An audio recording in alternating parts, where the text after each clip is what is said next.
kalau panelis nanti di Kampung Aclak untuk menguji kemampuan, kelayakan, kepatutan calon pemimpin, maka di sana di Kampung Aclak juga ada gelar, buah gelar kehormatan namanya SAP, Bung Andi. Misalnya apa itu singkatan SAP?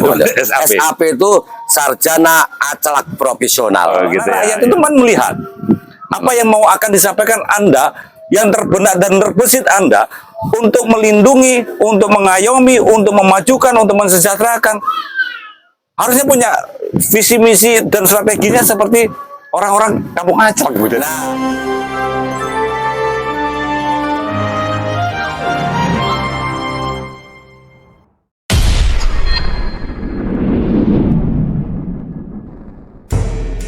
Assalamualaikum warahmatullahi wabarakatuh. Waalaikumsalam warahmatullahi wabarakatuh. Pemirsa, kembali jumpa dengan kami dalam sebuah podcast jalanan, yaitu Ngobos di Kampung Aclak. Bung Andi kan sudah terbiasa akrab dengan Kampung Aclak, apalagi sudah dinobatkan sebagai warga tetap Kampung Aclak ya. Ya harus terus dikembangkan, Bung Dani. Produk-produk Aclaknya itu ya, artinya itu kan juga sudah menjadi trademarknya ya. Artinya untuk podcast ini kan kita selalu bawa literasi yang muncul dari kampung-kampung Aclak itu kan membawa inspiratif, Bung Dani. Untuk referensi banyak orang tentunya ya. Kalau perlu ada kopi yang berasal dari Kampung Aclak. Oh sudah pasti dong, namanya aja Ngobos, ngopi bareng, obrolan santai. Aclak Aliansi Cendekiawan Lari Kampung. Nah, Bung Andi, ini kebetulan dari Kampung Aclak ini setelah prokes ya untuk memproduksi kopi khas Kampung Aclak. Oh iya, perlu, Bung Dani. Ya, ini salah satu produknya harus ada dari Kampung Aclak ya. Nah, kebetulan ini saat ini lagi proses produk ya, mereknya nanti kita kasih label ya, kopi khas Kampung Aclak. Jadi punya produk ya? Punya produk ya, nanti masih satu ini? Ada dua macam nanti yang dalam waktu dekat kita launching. Yang pertama itu rasa jenis robusta, yang kemudian arabica. Ini khas dari Kampung Aclak, Andi. Kita tunggu tanggal mainnya. Oh sudah pasti. Nah ini dicoba untuk rasa, Bung Andi, yang saya bawakan nanti biar Bung Andi bisa merasakan ya betapa beda dengan pada umumnya kopi itu. Nah ini saya biasa kemana-mana ini untuk membawa kopi khas Kampung Aclak, Bung Andi, ya, dengan termos sultan seperti ini. Termos sultan ya. Termos sultan. Nanti sempat ini kan ningrat. Kampung Aclak sendiri kan terdiri dari kaum ningrat karena kaum cendekiawan. Oh iya, betul. Ini monggo Bung Andi bisa dicicipi. Darah biru apa darah kotor? Darah biru ini. Nah ini yang saya bawa ini robustanya. Ini robustanya. Oke, kita coba dulu. Sebelum podcast kita coba dulu biasanya. Nyeruput. Jadi di Banyuwangi khususnya Kampung Aclak ini nggak ono namanya ngombe. Ngombe nggak ada. Nyeruput. Nyeruput. Iya. Bismillah. Nah, ini rasa khas kopi khas Kampung Aclak. Mungkin yang lainnya bisa memproduksi robusta, arabica, tetapi rasa kami jamin pasti berbeda. Karena rasa aroma the magic nanti. Ada magic gitu loh. Jadi ada kekuatan, orang itu bisa ada tidak hanya kepuasan karena rasa, tapi dia akan dalam ketagihan terus-menerus ingin menikmati kopi dari khas Kampung Aclak itu. Siap. Tapi ngomong-ngomong, Bung Dani, ini bukunya Bung Dani kok tebel amat ini? Bung Andi, saya memang mengoleksi buku-buku. Begitu. Banyak buku-buku. Saat ini kan sebenarnya dalam diskusi ingin saya tunjukkan kepada pemirsa bahwa di Kampung Aclak itu bukunya seperti ini. Gitu. Berarti Bung Dani selain membaca buku ini, tentunya juga akan menulis menyimpulkan atau membuat satu karya tulis. Udah pasti kebetulan hobi saya juga menulis, tetapi saya tidak biasa hanya sekedar membaca, membaca untuk mengeja. Jadi sehingga kita bisa memahami dari mulai pembukaan sampai penutup. Ya, ya, ya. Wah, berarti gudang kata-katanya banyak. Oh, udah pasti karena di Kampung Atlak itu memang ada gudang khusus yang menyimpan kata-kata, maka disebut gudang kata-kata. Oh, iya, iya. Banyak istilah yang kita dapat ya. Nah, tapi pemirsa, ini sekedar kami tunjukkan aja bahwa di Kampung Atlak ini bukan hobi baca buku yang disebut kutu buku, Pak. Iya. Saya nggak suka istilah kutu buku. Iya. Kenapa? Orang kalau cuma kutu buku itu kan hanya wilayah membaca, tidak Iya. mengeja sehingga Iya. berkarya. Biasanya kutu buku yang tanpa mengeja, apalagi memaknainya, kemudian membuat semacam literasi, kutu buku bisa berujung kutu busuk, Bu Andi. Iya, iya, iya. Gitu ya. Nah, ini sekedar menunjukkan. Tapi mohon maaf, pemirsa, dalam kami biasa ketika kami sudah berhadapan seperti ini hendak memecahkan sebuah masalah tertentu, kami yang sudah kita pelajari itu akan kami taruh, Bu Andi. Taruhnya di mana itu? Ya taruh di ini dulu di gudang sana. Oh, ya, maksudnya bukunya nanti kalau perlu referensi buka buku atau baca buku ini? Ya mohon maaf, Kampung Atlak paling anti dalam referensi ketika diskusi itu, ketika menjawab atau menjabarkan sesuatu, buka-buka buku seperti ini. Enggak, Iya, iya. sorry. Nggak efisien ya? Nggak efisien. Dan itu menunjukkan ada yang kurang gitu, Bu Andi. Ini Jadi- biar taruh sini dulu, Bu Andi ya. Jadi bisa dikatakan Bung Denny ini bisa jadi kamus berjalan atau perpustakaan berjalan. Ya boleh dibilang begitu. Jadi siap, siap. apa yang sudah kita pelajari berarti kita ijawantahkan kepada aplikasi kehidupan, Bu Andi. Betul, betul. Oke. Apalagi nanti lontaran kata-katanya itu sudah maknanya sudah cukup dalam dan cukup luas. Oh, udah pasti, Pasti gitu, banyak istilah-istilah yang akan kami sodorkan kepada Iya. pemirsa terutama. Nah, Iya, iya. untuk saat ini kebetulan narasumber kami seorang cendikia dari Kampung Atlak. Ya. Nah, ini Kampung Atlak. Ini nanti akan membedah yang bisa kenal, tentu Anda udah akrab ya, Bung Andi Purnama Kamela. Siap, Bung Denny. Siap, ini- Apa tema hari ini, Bung Denny? Ya, tema kali ini begini, Bung Andi.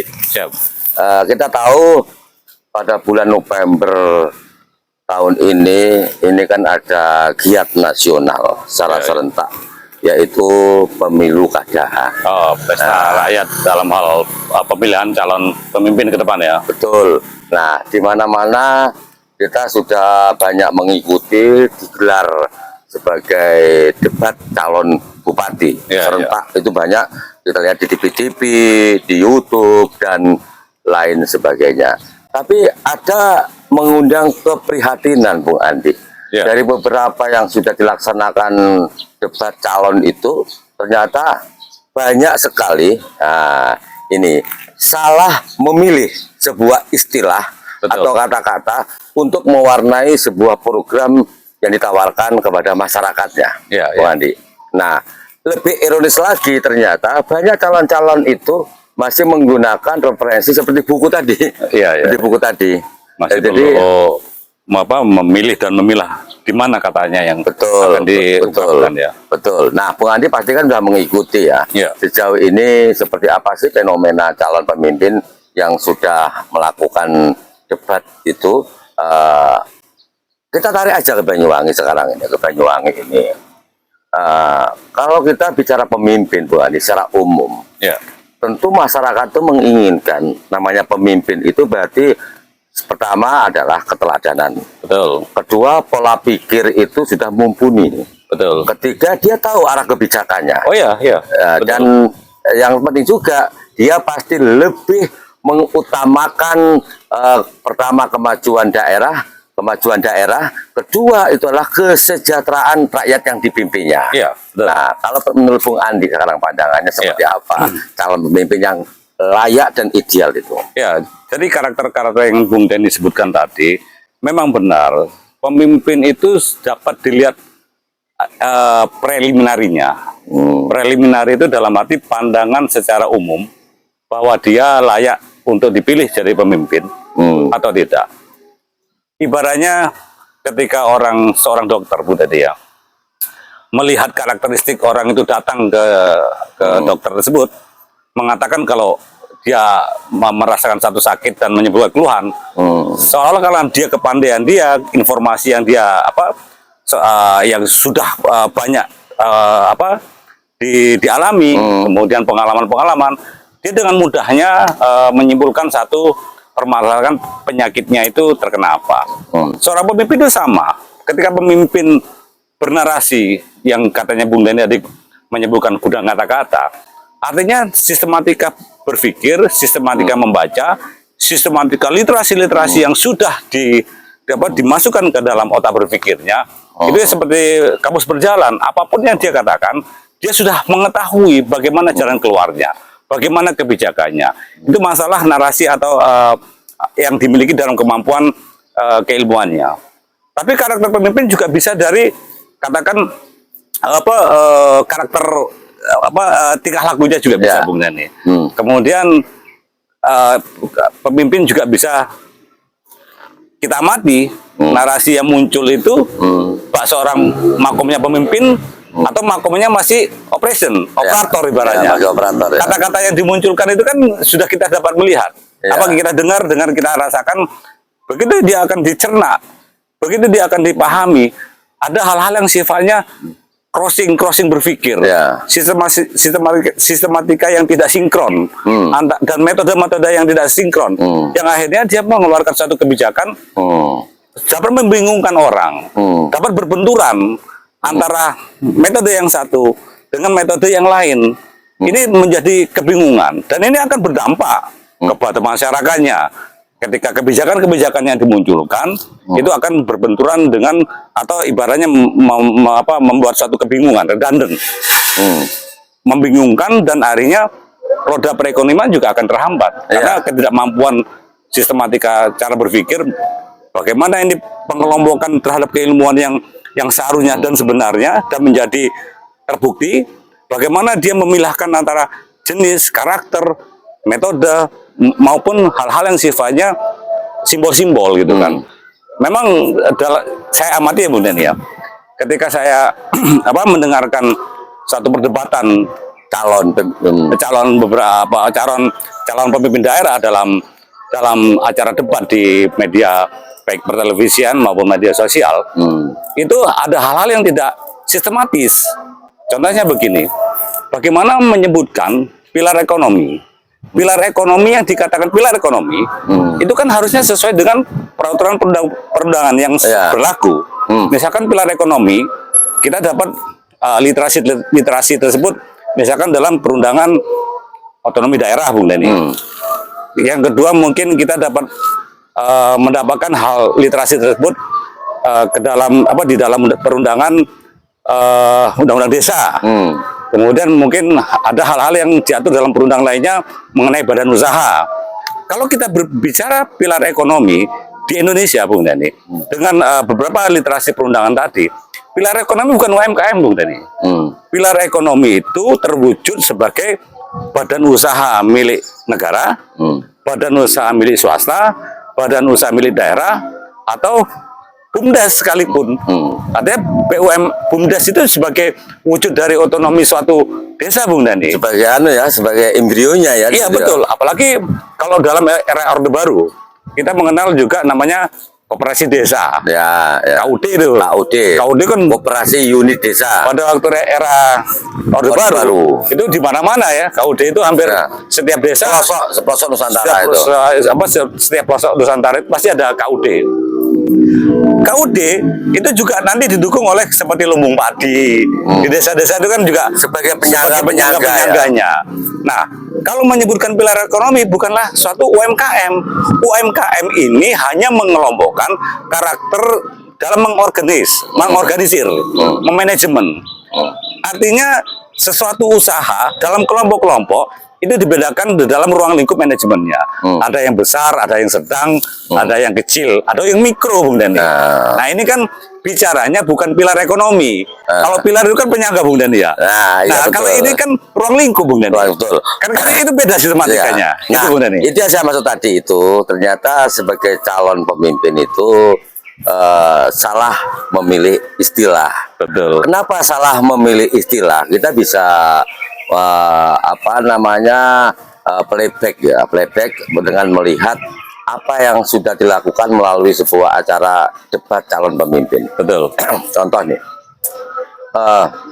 mereka dalam penyampaian visi misi, Ya. ya, itu masih bawa teks, bawa lembaran-lembaran, ya kan? Karena nggak boleh bawa HP. Karena nggak pernah bawa HP. Ya, ya. Begitupun ketika mendapatkan pertanyaan, Ya.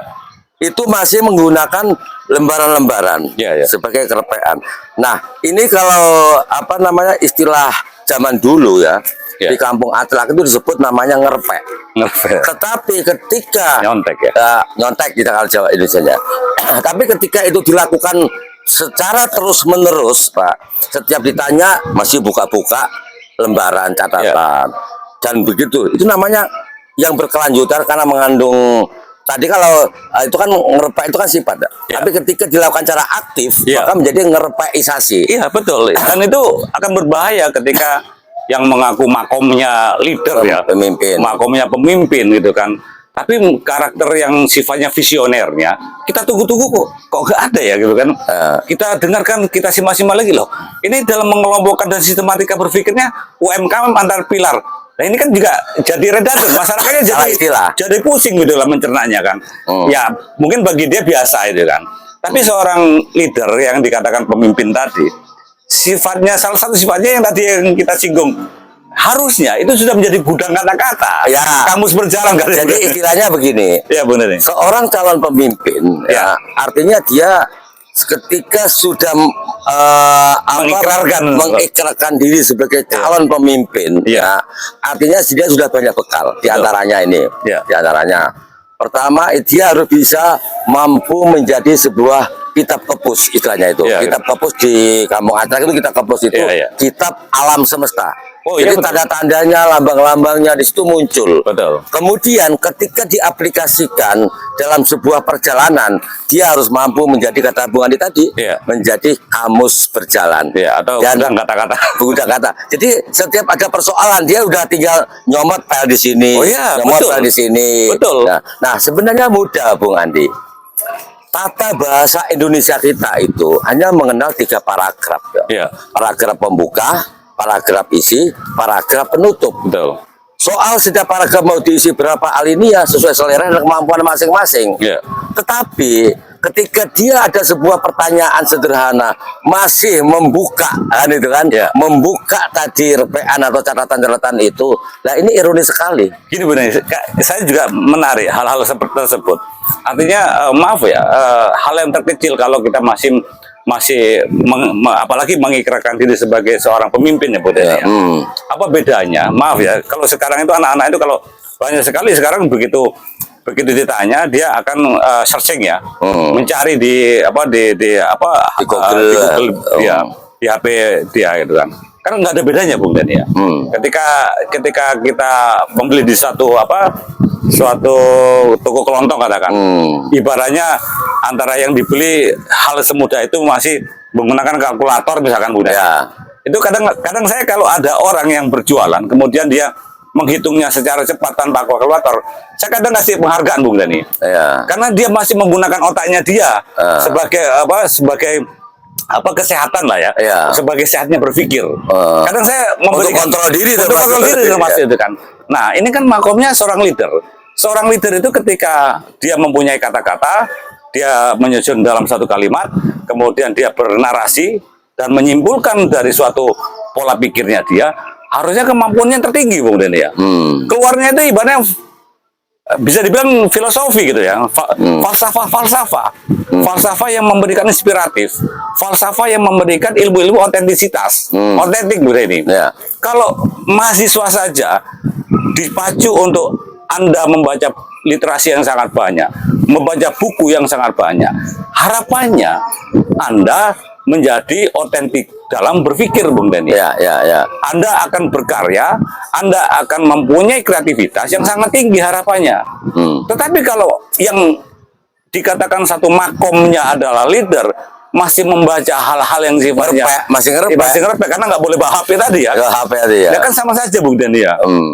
Nah ini kan akhirnya bagaimana gitu kan karakter yang katakan bahwa seorang pemimpin ada karakter-karakter yang sudah dapat dibaca. Ini kan menjadi apa Bung Dani? Kalau di tengah masyarakat menjadi apa paradok ya. Paradok ya. Betul Bung Dani. Nah, oke. Ada lagi nih Bung Andi. Siap. Mungkin tidak layak disebut ironis, tapi sarkas lah ini ya. Boleh bilang sarkas ya. Ini khususnya bagi seorang petahana yang masih mengikrarkan diri sebagai calon pemimpin. Ya, ini ketika mendapatkan pertanyaan dari panelis ya, ternyata petahana ini tidak bisa membedakan bahwa dia adalah seorang mantan penguasa dengan calon atau sedang berkuasa. Gitu. Contoh nih, contoh. Ketika pertanyaan ini bicara calon berarti bicara apa yang akan dilakukan ketika Anda menjadi calon pemimpin di masa mendatang atau ke depan. Visionernya dia seperti visioner. Tetapi jawabannya justru dia bercerita. Bercerita sembari beronani ya, beronani tentang apa yang sudah dilakukan. Nah, antara apa yang sudah dilakukan sebagai seorang petahana atau sedang berkuasa sekalipun ya, misalnya dengan apa yang akan dilakukan, ini kan sudah beda paragraf. Betul. Beda paragraf. Mestinya begini, ketika ada pertanyaan seperti itu, boleh dia bercerita mereferensi tentang apa yang sudah dilakukan ketika dia masih menjabat sebagai seorang pemimpin. Yang kemudian disambungkan sebagai benang merah ya, sebagai benang merah tentang apa yang akan dilanjutkan atau apa yang akan dituntaskan ketika dia mencalonkan atau terpilih di masa yang akan datang. Nah ini kan ironis Bu Andi. Nah, kalau menurut Bu Andi ini ya, dengan tidak adanya benang merah ini, dia beronani di masa lalu di petahana, tetapi dia tidak bicara tentang apa yang akan dilakukan ini. Kalau seandainya capaian-capaian itu diceritakan, seharusnya kan di luar kepala benar nih. Seharusnya. Itu masih ngerepek. Padahal katakan itu visi yang diwujudkan dalam periode yang lampau, yang lalu. Harusnya karena dia melekat visinya pengen menjadikan apa masyarakat Banyuwangi. Visinya bagaimana capaian-capaian yang sudah targetnya sudah tercapai. Ibaratnya kalau seandainya mau mereview enteng kan Bung Dani? Enteng. Tidak harus sebagai paragraf pembuka.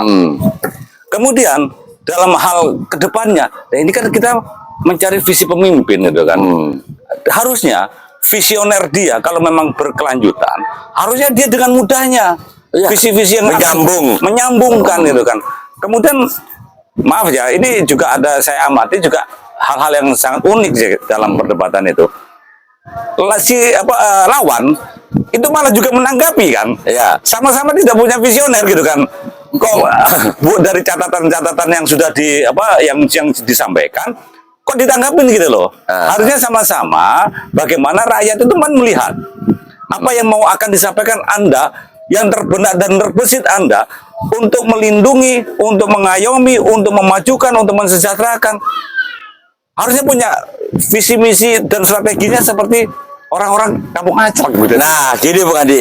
Di situ kan ada beberapa panelis ya, dengan latar belakang keilmuannya yang luar biasa lah kan gitu. Mestinya itu memberikan semacam frame untuk arahnya kemana. Begitu tahu dia bercerita masa lalu. Sementara debat itu diadakan untuk masa yang akan datang. Mestinya segera memberikan semacam koreksi. Mestinya loh. Mestinya. Jadi seorang panelis itu tidak hanya sekedar menyusun sebuah pertanyaan di belakang meja. Ini lucu. Pertanyaan dari panelis dijawab oleh seorang calon pemimpin dengan melihat kerpean. Nah, ini mungkin pemirsa ini nggak memperhatikan itu ya. Ini kenapa pertanyaan panelis yang katanya itu rahasia, tetapi menjawabnya sudah ada jawaban di kerpean. Loh, ini aneh gitu loh. Itu hal yang unik lah ya. Kok seperti itu kan jalannya satu acara yang masyarakat ini kan menantikan. Banyuwangi ini kan gelegar terhadap capaian-capaian yang katanya piagam-piagamnya sangat banyak, capaiannya sangat luar biasa. mata memandang terhadap visioner pemimpin itu kan menunggu Bung Dani. Iya, menunggu. Apa sih Menunggu gerakannya semua. itu? Mungkin daerah-daerah yang sudah mendengar Banyuwangi ini bagaimana ini akan memperhatikan apa yang disampaikan. Kok bisa Banyuwangi katakan mencapai hal-hal sifatnya penghargaan yang sangat begitu mulia dan tinggi. Tapi yang disampaikan masih dikatakan kok tadi kan ngerepeisasi karena berkelanjutan masalahnya. padahal harusnya kesempatan Banyuwangi ini dipandang sebagai kota percontohan yang dipandang sebagai kota yang menjadikan literasi terhadap capaian-capaian, apalagi terakhir mencapai bukan manajemen tapi digitalisasi terhadap sebuah karya yang dimenangkan di pusat misalkan. Itu kan daerah-daerah lain, kabupaten-kabupaten kan ngiri. Ya. Bagaimana sih sosok pemimpin yang mendapatkan suatu penghargaan? Jadi hal-hal ini menjadikan suatu loh. Begitu yang disampaikan paradoks dan anomali, kemudian yang bagaimana Anda mendapatkan penghargaan? Ternyata yang disampaikan standar-standar saja gitu kan. Iya, Nah iya. ini kan juga membingungkan gitu. Nah itu kesannya dari pertanyaan sudah disiapkan jawaban. Iya, bisa Tapi jadi. itu pun ngerepek. Lo kan Masih lucu. membaca, kan? Oke Bung Andi, kita Ya. ngopi lagi Bung Andi. Ini Siap. kopi Kampung Acak. Ya. Ini. Harapannya gini Bung Dani ya, usia muda harusnya daya rekam daripada apa yang menjadikan literasi dalam tubuhnya. Itu kalau kemarin ada pidato kenegaraan seorang presiden terpilih ya, itu kan sangat luar biasa. Ya. Pemimpin negara dengan gelar-gelarnya, pemimpin negara yang hadir pada saat itu satu persatu disebutkan tanpa melihat teks sekalipun. Ya. Kemudian diberikan kesempatan orasi pidato setelah dia dilantik. Itu kan sangat luar biasa Bu Tani. Ya. Padahal usianya berapa? 70 berapa ya? 73. 73 tahun. Artinya dia punya kemampuan. Hafal semuanya dan menarik isi pidatonya Iya, itu. narasi yang disampaikan itu semuanya kan inspiratif Bu Tani ya. Betul. Inspiratif, otentik. Ini padahal usianya masih sudah tua, sudah cukup tua bisa dikatakan. Tetapi apa yang kita tadi bicarakan di awal, ya itu tadi akhirnya suatu yang unik Bung Dani. Mestinya kan Pak Prabowo dengan segala kualitasannya itu menjadi dicontoh oleh calon-calon pemimpin daerah bahwa beliau yang sudah usia 73 tahun ternyata memiliki sebuah intelijensia yang luar biasa, daya ingat yang luar biasa. Betul. Dan itu non teks semua. Betul. Sama sekali Bung Dani, ada satu lagi Bung Dani. Kalau sekarang dunia informasi itu semuanya dalam genggaman. Sekarang bertabur yang namanya literatur yang dengan mudah masyarakat itu mendapatkan. Lalu bagaimana seperti konteks dalam arti perjuangan pahlawan-pahlawan kita, Bu Dani, yang dalam keterbatasan sekolah, keterbatasan buku, keterbatasan pengajar, suasana perang. tapi apa yang diciptakan? Satu saja kita contohkan. Undang-Undang Dasar 1945. Pesan yang disampaikan itu seperti pesan Kampung Acak, Ibu Dani. Iya, luar biasa kan? Luar biasa. Iya. Seperti Apa yang masih jauh di masa mendatang? masa yang mendatang. Bayangkan dalam maksud tujuan salah satu misalkan ikut menjaga ketertiban dunia. Ya. Salah satu ya, mencerdaskan kehidupan bangsa. Kemudian apalagi itu ya, turut serta dalam menjaga ketertiban perdamaian dunia. Itu kan luar biasa. Padahal literasi masih akan datang itu kan. Itu kan suatu visioner yang sangat jauh lompatannya ke depan. Ya harapan dari sosok-sosok pemimpin itu kan seperti itu Bu Dani. Ya, mampu membaca apa yang kalau Bung Dani istilahkan kaweruh sakwise diwara. Nah, itu kan ilmu tertinggi di dunia. Artinya kalau kepingin harus kita itu banyak belajar tentang ilmu tertinggi dunia, kaweruh sakwise diwara. Itu karakternya di Kampung Acak. Betul. Artinya apa? Kalau ingin bisa, ingin ngerti, ingin pinter, ya harus belajar. Betul. Langsung gitu loh. Jangan ngerpek gitu loh. Apa itu Joyoboyo mungkin Bung Dani ya. Seperti Joyoboyo itu ilmunya luar biasa. Sampai sekarang kan masih menjadi ikon pemahaman. Harapannya kan seperti itu Bung Dani. Ya. Apa yang dinarasikan meskipun 1-2 kalimat itu membawa harapan yang sangat kuat untuk giroh masyarakatnya dalam berkarya, dalam berkreativitas, dalam memajukan ekonomi satu daerah. Betul. Kan harusnya seperti itu, Bu Andi, ini kembali ke tadi debat calon pemimpin ya, yang saya lihat di tayangan salah satu TV swasta. Siap. Kalau saya memperhatikan Bung Andi, fungsi panelis kalau cuman menyusun, ngapain harus hadir di tempat hanya untuk ngambil di undian, kemudian suruh membacakan. Kasihan titelnya ya. Kasihan titelnya, profesor, doktor dan sebagainya. Kasihan titelnya. Gitu. Mestinya mereka itu menggunakan ketajaman keilmuannya. Pertanyaan langsung sifatnya, dan masyarakat juga tahu gitu loh. Kualitas profesor dokter ini seperti apa sih ketika membuat pertanyaan secara spontan. Suruh ngambil aja tuh. Yang penting udah dibuat semacam daerah, sehingga nggak ada kesempatan calon pemimpin itu menjawab dengan cara ngerpek. Kan begitu. Betul. Nah, Bung Andi, saya malah punya ide. Nanti di Kampung Aclak kita buatkan film tentang pemilihan calon pemimpin. Wah, ini produk kedua berarti. Produk kedua. Kopi sudah. Kalau sebenarnya Kampung Aclak ini memang kita aktualisasikan untuk konsep film. Jadi film itu kan media. Media yang paling efektif untuk menyampaikan sebuah pesan. Untuk sosialisasi. Jadi kalau panelis nanti di Kampung Aclak untuk menguji kemampuan, kelayakan, kepatutan calon pemimpin, maka di sana di Kampung Aclak juga ada gelar, Bung. Jangan lupa loh. Jadi Bung Dani membuat produk, kemudian produk itu ada piagam penghargaannya gitu. Ya, artinya semacam reward kemampuan orang-orang. Contoh nih, Bung Andi kita tunjuk sebagai panelis di pemilihan calon pemimpin di Kampung Aclak, maka Bung Andi akan dianugerahi sebuah gelar kehormatan namanya SAP, Bung Andi. Misalnya Andi Purnama Kamela SAP, Bung Andi. Kayak titel titel memang titel dari Kampung Aclak. Dari titel dari Kampung Aclak. Kampung Aclak. Titel dari Kampung Aclak. Tahu nggak apa itu singkatan SAP? SAP itu Sarjana Aclak Profesional. Gitu ya. Jadi orang Aclak itu memang orang cerdas. Orang yang berani ngaclak karena memiliki kecerdasan.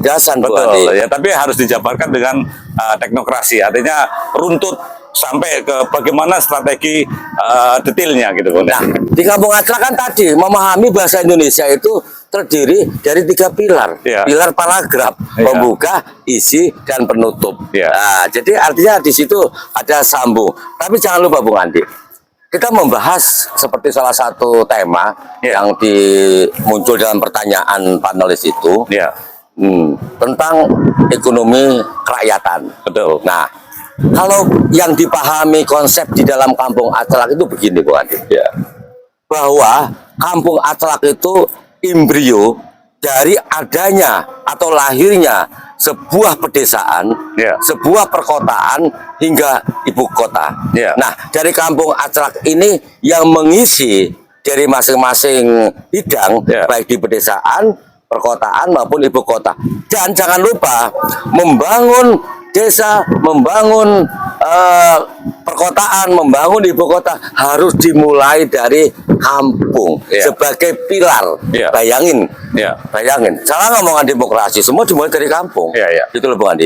Artinya kenapa jika ada sebuah kesempatan untuk dilakukan semacam ngantor di desa, loh Kampung Aclak sudah lahir itu. Konsep awal kita ngonsep itu tahun 2019. Konsep untuk Kampung Aclak ini. Artinya kenapa ini tidak ada penguatan dalam ekonomi kerakyatan yang dimulai dari masing-masing kampung itu, Bung Andi. Kalau menurut Bung Andi, beberapa konsep ekonomi, katakan bagaimana memulai suatu peningkatan ekonomi dari kampung, dari desa itu kan. Tapi ada hal-hal yang sifatnya malah mengkerdilkan, Bung Ani. Konsep-konsep mengkerdilkan. Padahal kita tahu kalau di Banyuwangi itu potensi alamnya sudah luar biasa. Kemudian habis itu mempunyai suatu konsep UMKM, dikai peralatan, dikai bahan, naik kelas katanya, suruh jualan, Bung Dani. Yang dibutuhkan oleh negara, oleh pemerintah daerah, bukan itu, Bung Dani. Rakyat ini butuh pendampingan, rakyat ini butuh pengawalan, rakyat ini butuh bantuan, karena ruang lingkup desa itu hanya kemampuannya, katakan satu desa yang hasil pertanian. Dia itu sudah tahu bagaimana cara menanam yang baik. Ya. Tetapi dia tidak tahu bagaimana pemasarannya, bagaimana serapannya, bagaimana distribusinya, siapa yang nanti akan membeli dengan harga yang baik.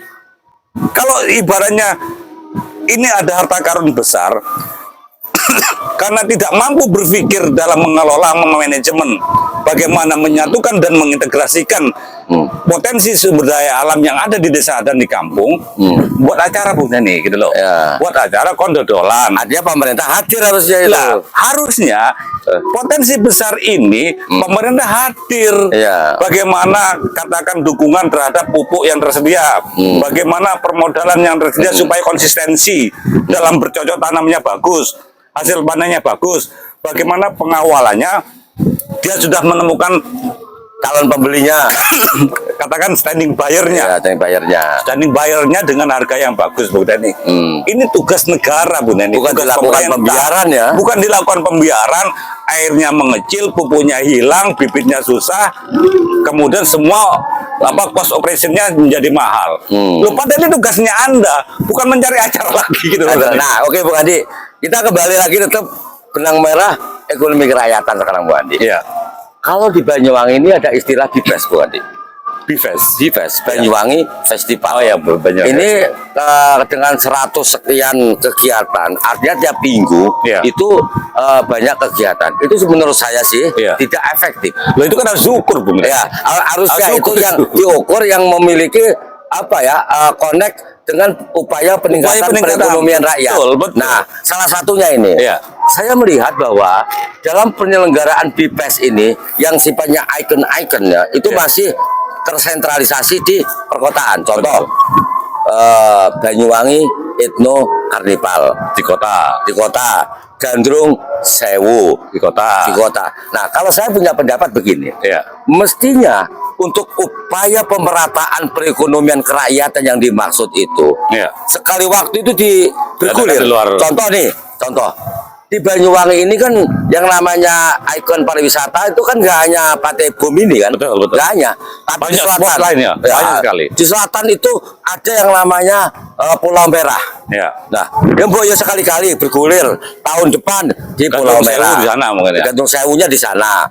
Itu nanti sehingga masyarakat di sana sepanjang jalan menuju Pulau Merah dibuka setan-setan untuk perekonomian. Walaupun ini musiman, tapi ini sangat menggugah dan sekaligus untuk menggerakkan aktivitas wisata yang ada di selatan. Atau bisa juga di daerah misalnya mana yang memungkinkan untuk itu ya. Dibangkitkan.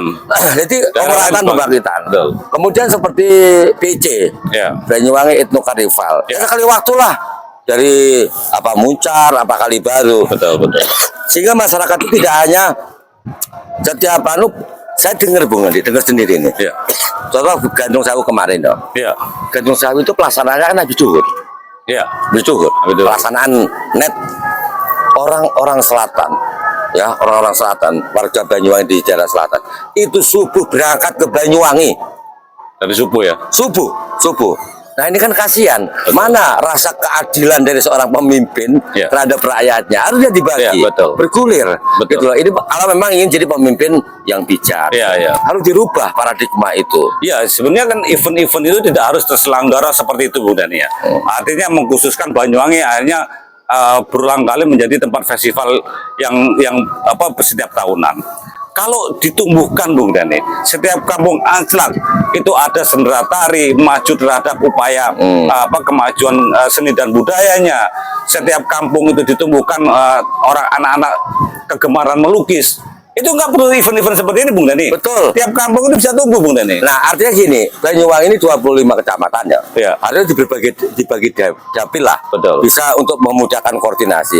Masing-masing dapil itu dengan kalau seperti Gantung Sewu itu kan ending saja. Kita dibutuhkan tuh opening apa? Pembinaan sanggar-sanggar yang ada di Banyuwangi. Yang ada di kelurahan, yang ada di desa-desa. ini kan harus mendapat perhatian. Ya, tampil bergantian atau berkembang dengan karakteristik yang berbeda-beda. Betul. Nggak harus sentral, artinya event tahunan hanya itu saja. Tetapi kenyataannya sepi di kelurahan, sepi di pedesaan, tidak ada pembinaan dan pengkayaan terhadap seni dan budaya yang Andi, berkembang. jangan lupa Banyuwangi ini tuh bukan hanya sekedar miniaturnya Jawa Timur, Ya. tapi miniaturnya Nusantara loh. Ada di berbagai wilayah itu plek di Banyu. Kenapa itu nggak dimanfaatkan sebagai satu potensi untuk pengembangan wisata budayanya itu? Itu. Banyak hal. Banyak. Oke, Bung Andi, sebelum saya akhiri, mungkin ada pesan sekali lagi nih untuk pemirsa, monggo, terutama dari calon pemimpin ini yang akan memimpin. Jangan sampai tradisi ngerpaisasi itu digulirkan terus. Betul. Jadi kemampuan seorang pemimpin itu setidaknya visioner yang dia sampaikan itu sudah terbenam di dalam otaknya, teringat dan selalu akan berusaha mencapainya. Terbreakdown secara teknokrasi bagaimana dia menyusun sistematika milestone-nya yang harus dicapai dalam katakan 1 tahun pertama, 1 tahun, 2 tahun kedua misalkan. Itu sudah terekod dengan memorinya. Dia dengan mudah menyampaikan sebagai narasi-narasi yang memberikan inspirasi dan harapan kepada masyarakatnya. Jadi seperti yang pernah saya sampaikan, pemimpin itu ibaratnya locally and globally. Artinya meskipun Anda berada di daerah, tapi capaian struktur Anda berpikir global. Visi Anda adalah global. Visi Anda yang minimal Anda dapat terangkai satu provinsi, Anda dapat terangkai secara regional, secara nasional. Kalau perlu, kemampuan pemimpin meskipun memimpin satu Banyuwangi, ternyata kawan-kawannya itu negara tetangga, kan bisa saja Bung Dani. Artinya dia bertetangga dengan negara-negara sahabat yang ada di sekitar Indonesia. Ternyata kawan-kawannya banyak Bung Dani. Ternyata ngopi-ngopinya itu di sana Bung Dani. Artinya lahirlah ngopi ala Kampung Aclak ya. Ngopi ala Kampung Aclak datang dari Banyuwangi, konconi di mana negara-negara ASEAN gitu. Kan dengan mudah akhirnya ekonomi kita dapat meningkat Bung Dani. Dapat membawa apa yang menjadi kebutuhan Anda sekalian di negara-negara tetangga. Itulah pentingnya visioner Bung Dani.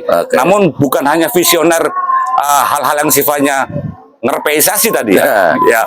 Artinya visioner yang sudah sangat kuat dan dia tahu bagaimana cara mewujudkan. Ya, menguasainya. Betul. Oke, terima kasih Bung Andi. Nah, pemirsa, itu harapan dari Bung Andi Purnama Kamela sebagai pengamat kebijakan publik. Mudah-mudahan ini menjadi referensi terutama bagi KPU ya. Tidak hanya ke depannya nanti ya ke depannya ini supaya ada perubahan. Panelis jangan hanya dijadikan penyusun sebuah kalimat pertanyaan di belakang layar, cuma tugasnya ngambil. Kemudian suruh ngambil, suruh membacakan. Ini kasihan keilmuannya. Gitu loh. Kemudian dijawab dengan cara ngerpaisasi. Loh, ini kasihan nggak memberikan penghormatan sama sekali. Ini naif itu menurut saya itu. Dan kedepannya juga akan dirubah lah, harusnya diperbaiki lah, diperbaiki lebih baik. Ini untuk yang akan datang. Terima kasih, mudah-mudahan bermanfaat bagi Anda semua. Apa yang kami gagas lewat ngobos di Kampung Aclak. Nantikan pada tayangan berikutnya dalam acara serupa. Wassalamualaikum warahmatullahi wabarakatuh. Waalaikumsalam warahmatullahi wabarakatuh. Oke, terima kasih Bung Andi. Terima kasih, kami tunggu produk yang berikutnya. Filmnya itu ya. Bukan, ini produk kopi ya. Udah kopinya. Oh iya, segera langsung.